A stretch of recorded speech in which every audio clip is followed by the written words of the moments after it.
Hello and welcome to today's Lunch and Learn, all about getting your sustainability or ethically focused startup investment ready. So, Andrew, we do a lot of investor relations communications work at 181st Street. And one of the things that comes up really frequently when we're talking to businesses that are at the beginning of the investment journey in particular is understanding the difference between being investment ready and being investable as a business, and the foundations that you need to have in place to be investable, and then the processes that you need to go through as a founder and as a business to be investment ready. You and your team are the ones that review a lot of the pitch decks that we get sent as the first entry point, and we collectively work with a lot of companies to get their pitch decks ready and suitable for our investors and our investor network. What are some of your kind of initial points of advice for preparing that pitch deck and for thinking about how to present your business as an investable proposition? I think first and foremost, my biggest thing is ensuring that when you approach investors, you can clearly define what you're spending the money on and what results you'll get from that money. I would also say that projections, I suppose my second biggest one, is using multiple revenue projections. So working out what you think is going to be your most likely outcome and then forecasting both lower and higher than that.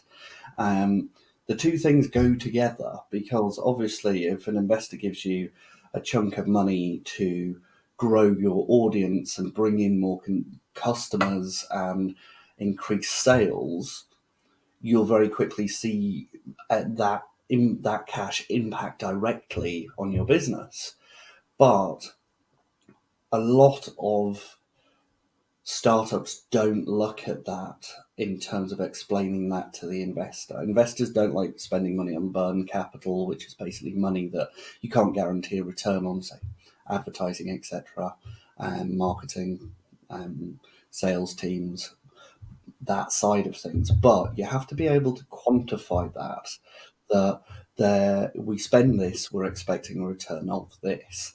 And that's something that's missing from so many pitch decks. Where we see a lot of businesses struggle initially is that so much of the focus goes into preparing that pitch deck and getting that in the right format and style for investors.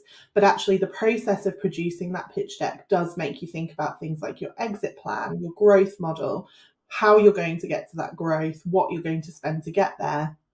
And as you said, Andrew, actually, a lot of the levels of detail needed tend to be missing because that's where the skills gap usually is for businesses. This is why we end up doing a lot of the kind of initial investor relations preparedness element pro bono, because businesses can't afford that specialist support to understand exactly what that marketing looks like, understand exactly what those models need to look like until they've got the investment, but they can't secure the investment until they've done that thinking and they've had some of that expert support to achieve that.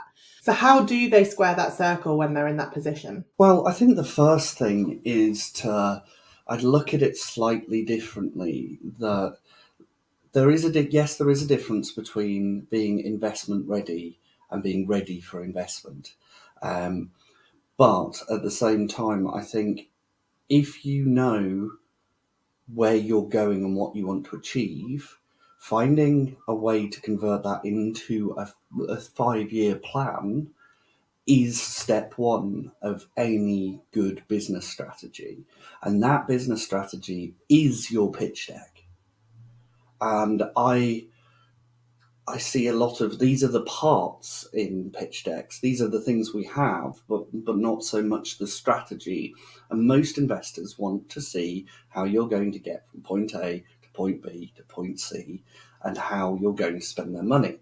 So actually, by sitting down and designing your pitch deck and saying we're going to grow at this rate, we're expecting that this is reasonable and can be done, and we're expecting to spend the money like this for this sort of return in this way, and actually sitting down and planning that out.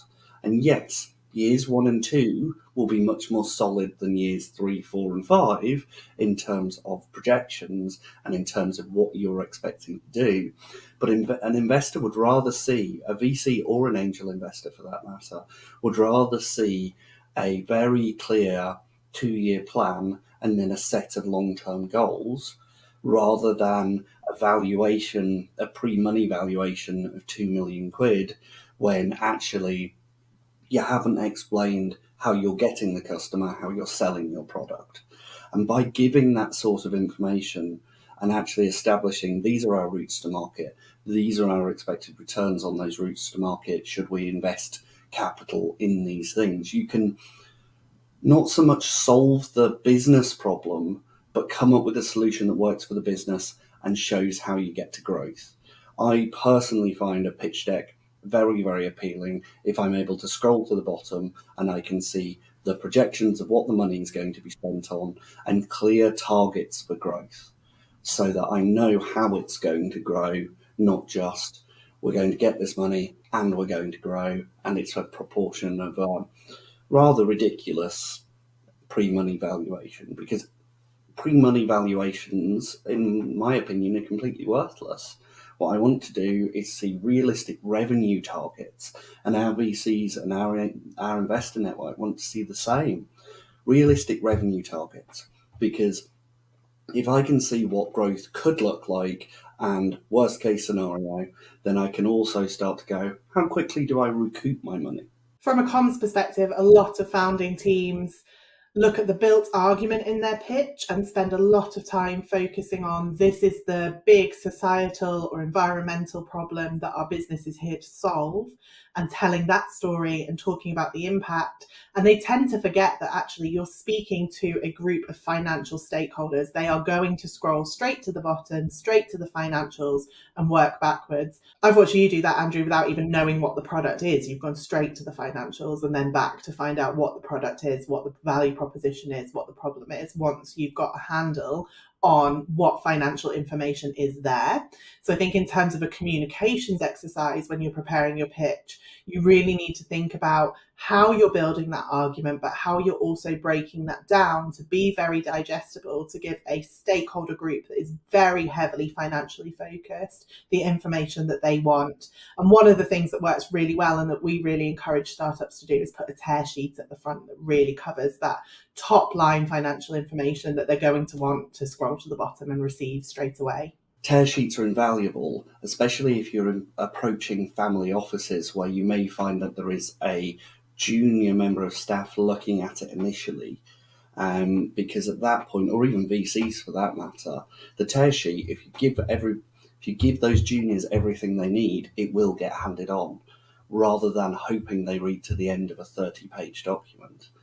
The other thing I'd say is that, yes, completely, I always go to the bottom, because what I want to do more than anything else is establish whether or not the founders have realistically thought about the money they're spending and the money they need, and whether or not the asset block that they're operating on, so may that be a technology stack, a USP, a set of intellectual property, I want to see that there is some value in those things and that there is a way to monetize that value before looking at what the product really is.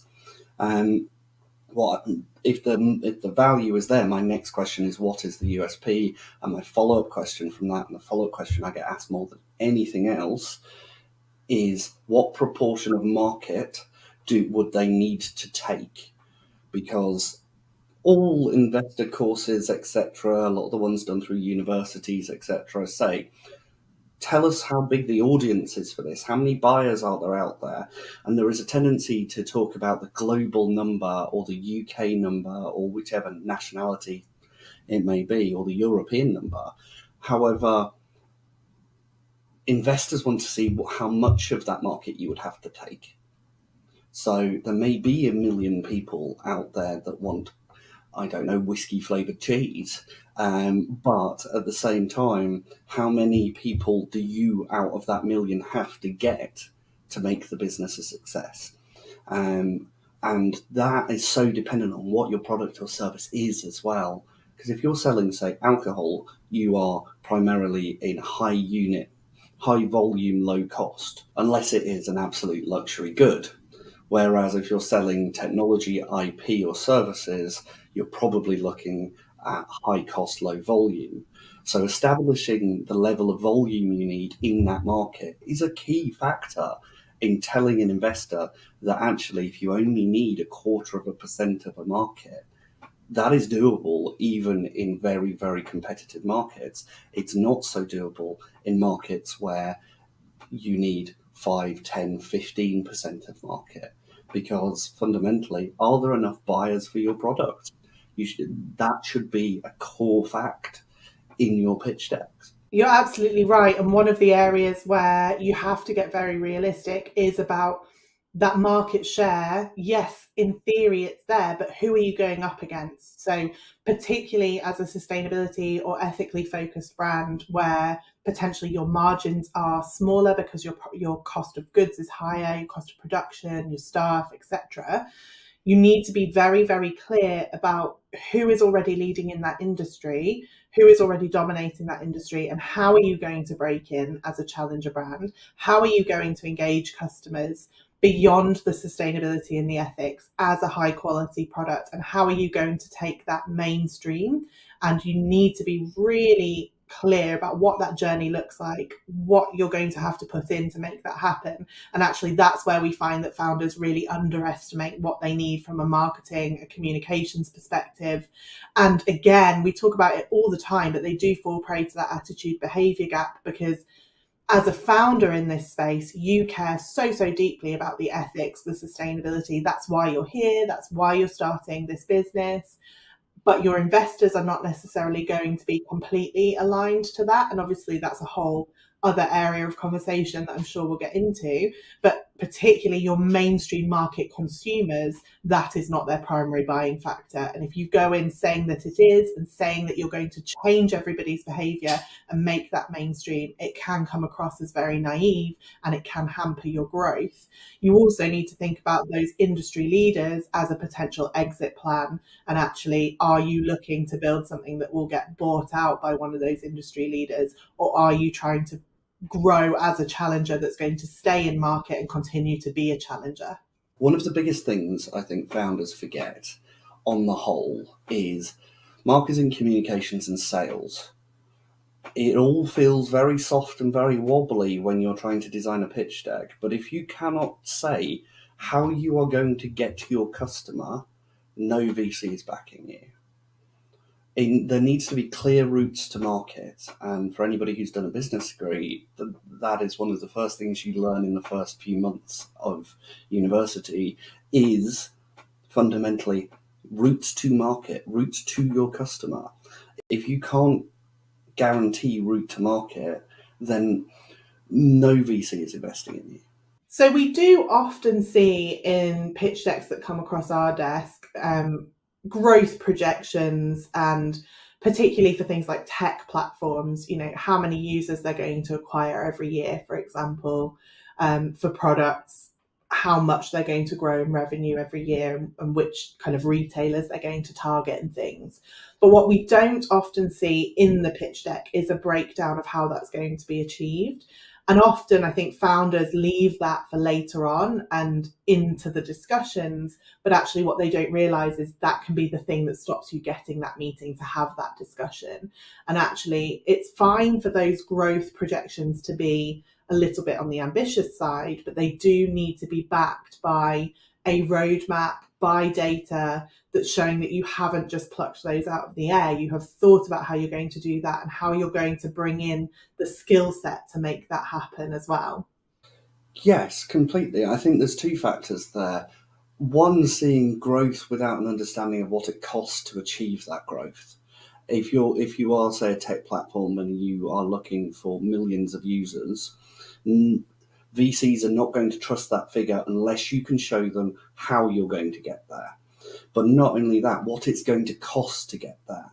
Because you may find that I find a lot of pitch decks are talking about 1,000% growth in year 3, taking out those first 2 years where they know what it looks like and putting all the growth in years 3, 4, and 5.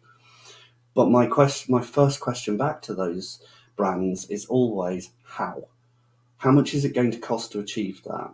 And the normal response I get, and that we get really, is always the same. Instagram did it, Facebook did it, etc. But there is a mismatch in the fact that those platforms came about during a period where everybody was moving to socials. If you look at things like Blue Sky, etc., you're not seeing those levels of growth, even from the same owner operators. Like Blue Sky is run by the chap who invented Twitter. Um, we just are not seeing growth in those areas at those levels anymore. And one of the big turnoffs for me and our investors, from what we've been told, is very much growth projections above maybe 200% a year that are just not evidenced. If you're going to come to a VC and say, give me large quantities of money, I'm going to make 1,000% growth in a year, you're going to have to be able to explain how. Not only that, but you're going to have to evidence exactly what it's going to cost to do, what routes to market you're going to go with to get there, and then further to that, what it is that is going to be your exit strategy at that point. Because any level of growth beyond 200% in the first 3 years, and that's probably overly aggressive in itself as a top end, is going to cost money, and quite a lot of money. And from there, the VC is immediately going, that's a lot of burn capital to grow. So actually, projections that are lower and more stable are often better and more convincing. That's a really good point, and you actually need to be very realistic about when you're going to be raising again and show that you have factored that in and started planning that in so that you're not in that position that actually you've underestimated what it's going to cost to grow and you have to go back out for another round. And I think the more transparent you are about those growth plans and the length of time that's going to take, the better the relationship with the investors that you do secure at that point.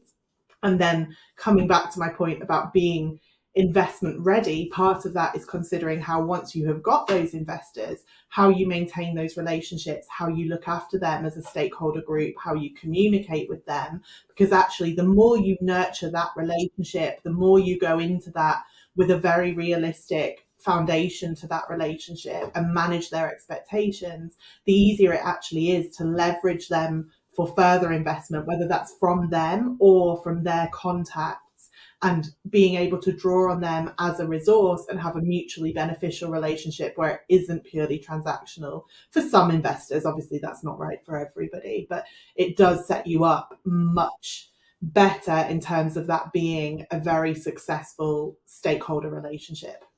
I completely agree. And for those businesses needing to raise a lot of money to reach growth, one of the things I would say there is don't raise it all at once. Break it down into smaller chunks. You're better off going back to your investor in 6 months' time, able to show that it's worked, than trying to raise vast quantities of money in one go on a basic MVP that just doesn't have the data.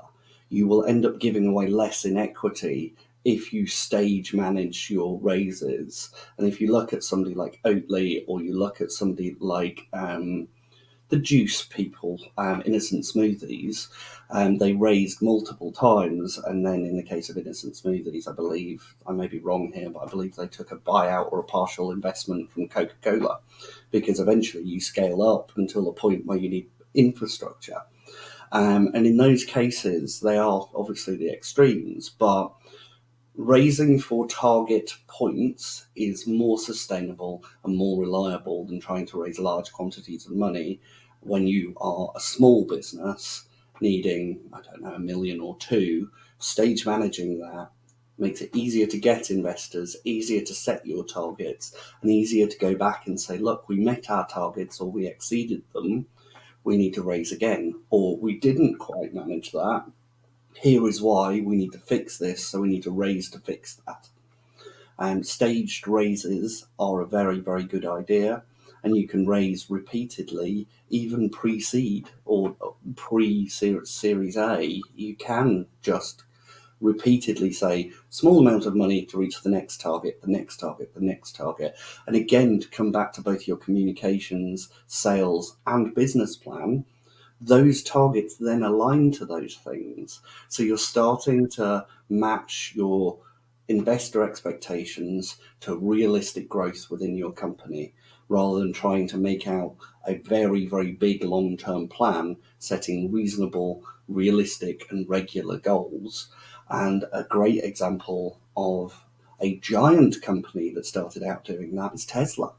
I agree, and achieving that from a personal branding kind of perspective as well really positions you as a very reliable, trustworthy founder or founding team, which is particularly important if you are planning to exit and go on to repeat this process again in future businesses. And obviously, you don't know what the future is going to hold, but a big part of the being investment ready process is actually looking at your own goals, your own skill set, and your own relationship with this company and how long you are going to stay in that founder role. Because there's a very big difference between being a startup founder who had the idea, grew the idea, and took it through those early stages of ideation and development and took it to market, and being an operational CEO founder that is running the business day to day. And typically, those startup founders will exit at some point, and the more that you put into thinking about when you want that to happen, what you want that to look like, what you want to happen to the company afterwards, the easier that journey is going to be for you, and the better your relationship with your investors. And you're then positioning your network and your personal brand up for future success, depending on what you want to do next. And you don't need to know what that is at that stage. It just may be that actually I'm just going to repeat this process with a different idea, a different business, or you might go on to do something else. But the more reliable, the more trustworthy, the more stable you can position yourself whilst you're in that whirlwind of startup life, the easier that is going to be as you progress and as you move towards that exit. I would build on that to also say that from a business perspective, staged investment also means that you are starting to think about how you grow. You're not trying to build everything at once. You can stage manage your growth. So if you want that extra feature, if you want that extra product line, planning that out over 5 years instead of trying to do it all at once. And I cannot even begin to say how many founders come to us and say, I need to raise money to open a second line. I need to raise money for a new website. I need this, this, this. And actually doing one at a time and getting it right is far more viable from both an investor perspective and a time management perspective, especially in small teams who are seeking to grow. Hitting the nail on the head on each one is far more successful overall, and will be seen by investors and seen by your end user, may it be a purchaser or a service client, as sustained growth that can be communicated. Whereas trying to do it all at once, you start to add up to very large amounts of money that are very hard to justify on very thin long-term projections, instead of this much money at this point of equity will give you this investment, which will create this return. And that works for your investors, but it also works for you as a business owner to be able to break down and say, I can't have this. I can't do this right now. I've got to keep focused on the core product in a core way to get my sales numbers where they need to be to sustain the next set of growth. And I think sometimes the want to grow your business and make it interesting and do new things or add new features or add new products or lines sometimes out competes the need to be investment ready and have the core operating well. Absolutely. And I think you raise a really vital point there, that actually you need to be anticipating not just what you're going to get asked during the pitching process and during the getting to know you process, but actually what the expectations of your investors are going to be long term, what types of challenges, pushback, questions you might face down the line, and where those expectations are going to be something that you have to manage longer term and how you're going to do that. In terms of that initial discovery process with investors, I think startup founders in particular think a lot about how they're presenting themselves and how they are coming across and how they're telling that story. I think where they neglect a little bit is actually thinking about, are these investors the right fit for us? And tend to leave that down to instinct and financial need a lot of the time. So Andrew, you've been on the investment journey on both sides of this. You've taken clients through it many, many times with our clients, but you've also had investment in your businesses in the past. So what are your tips and advice for that process and finding investors that really are a good fit, that you know long term are going to push you to be successful, but have expectations that are in line with the business that you are trying to build? I think that's about honesty and frankness, and I think a lot of that actually lies with the founder and not the investor. The investor is what the investor is. The money comes from where it comes from, and you can't change that. What finance is available is what finance is available. You can't change your options. However, you can clearly show and set the priorities, the expectations in terms of time, the expectations in terms of growth. And by keeping those figures reasonable, reliable, and trustworthy, your investors will trust you. As you said earlier, Sian, you'll build that relationship. You'll be able to go back to them again. But if you try to raise lots of money on growth targets that are just not viable or not well explained, the investor may take the risk on you, but they will be quick to monitor and quick to say, hold on a second, this doesn't look the way you said it would. By starting off in the right place, you'll attract the right people, build the right relationships, and you will, that instinct isn't wrong, that a lot of it is done by instinct or need, but both of those options get easier if it is realistic. And telling who is going to support you long term gets easier if it's realistic. Long term investors do not care about 1,000% growth year on year. They care that you are consistently growing and revenue and profits are increasing. Profit can even be a case of it will wait a couple of years, 2-3 years. If you're not realistically looking at profit within 3 years, most investors will not invest in you. And I would be wary of anybody who would. Due diligence becomes a key point there. But by building those relationships and showing those timelines, the investors that like those things will support you, and you will begin to build those trust relationships. It becomes relatively self-selecting because there are always going to be businesses out there saying we're going to do 2,000% growth in users in 5 years. And realistically, the investor that wants that isn't necessarily the sustainability and ethical investor that you would be, as a founder in that space, keen to have on board. I think the other thing I'd say is spread the load. It is very easy to take one large investor. I've done it. I've had an investment group behind me where it was led by one senior investor, and it is easier to manage. However, that investor is then much more invested than a group, which I know can be a good thing if you're taking advice and help from them, but can also be a bad thing when you're talking about risk levels. So spreading that risk and being reasonable with the asks of each investor builds that trust.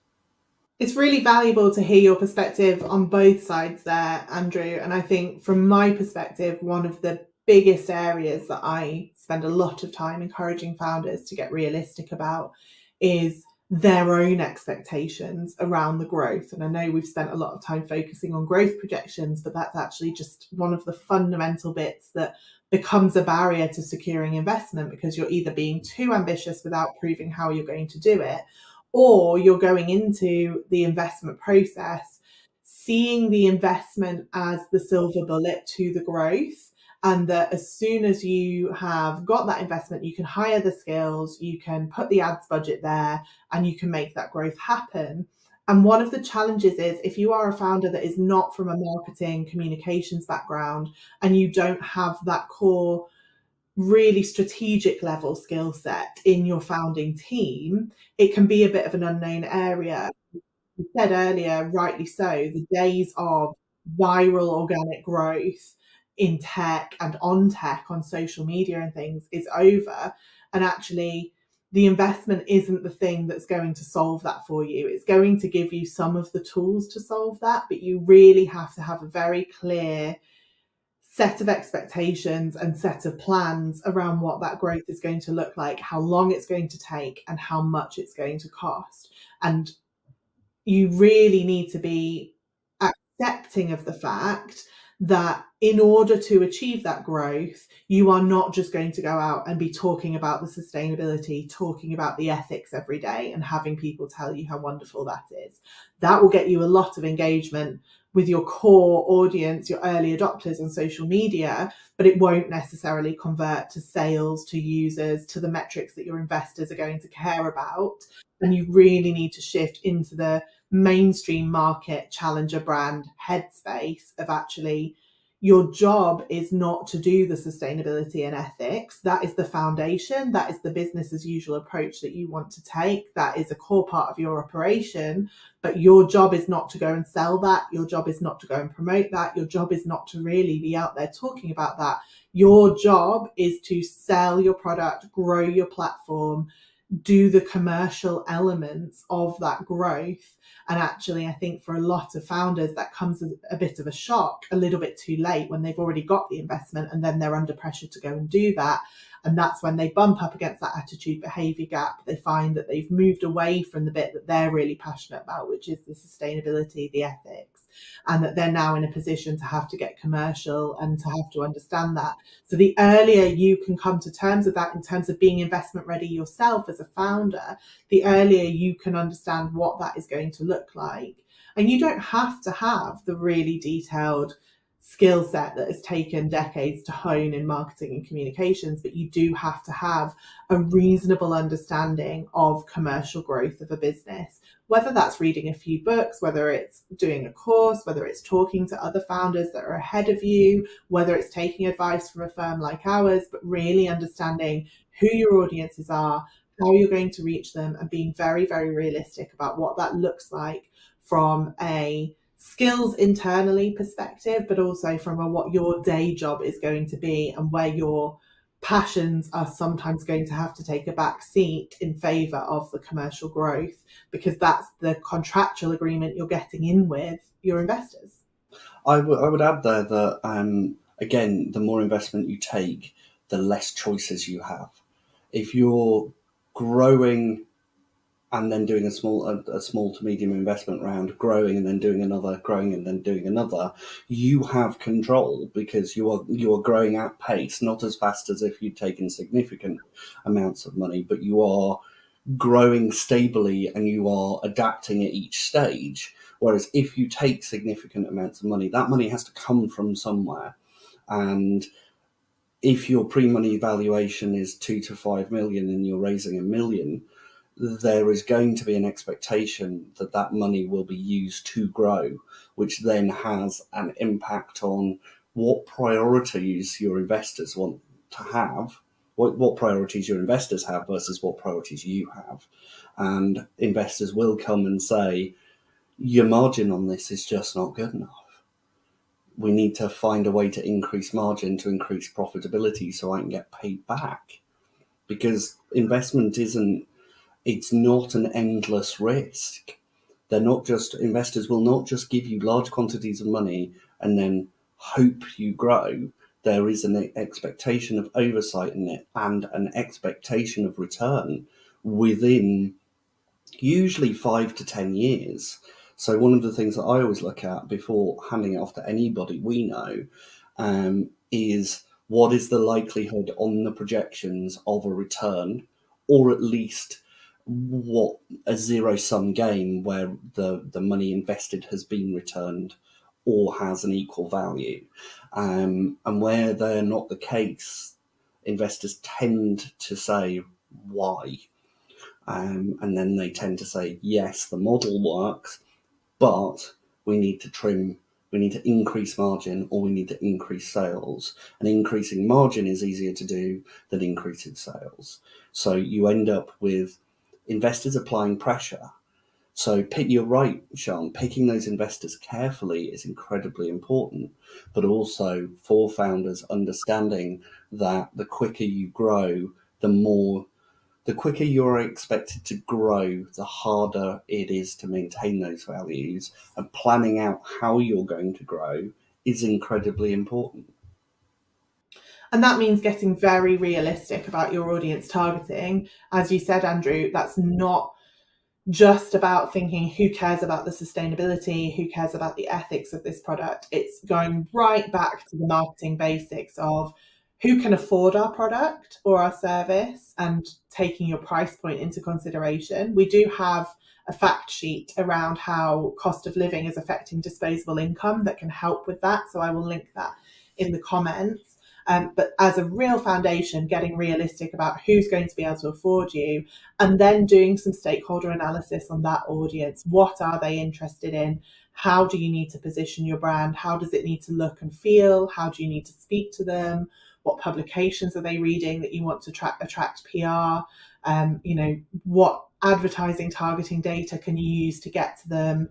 But that really influences everything. And the clearer you can be about that, the easier you're going to find those conversations with your investors, and the easier it's going to be to attract the right investors for you in terms of their skill set, their knowledge, their expertise, and the kind of additional things you may want to draw on from them other than just their money, if you are wanting to have that kind of relationship and secure that level of advisory support and connections in addition to the finances. And obviously that then determines where you go for investment and what decisions you make. But actually, if you take an audience first approach to your commercial growth, it can make all of those decisions much easier, much quicker, much smoother. And then the ongoing communication, once you've secured that investment, the ongoing engagement of that investor audience, a lot smoother as well. Completely. Effectively, if you haven't sat down and worked out who your audience is, how you're going to target them, and who is going to buy your product, and how you're going to talk to them, then you're not investment ready. Because that fundamentally, whether it's communications, whether it's email, whether it's social media, whether it's your brand as a whole, if you don't know how you're going to sell, you don't know how you're going to grow. And if you don't know how you're going to grow, you will not get somebody to invest in you. And I think that's an excellent point to round us off. Thank you, Andrew. If anybody is looking at getting investment ready or needs help with that process, then do get in touch and do follow us on LinkedIn and check out the events section of our page to see when our next lunch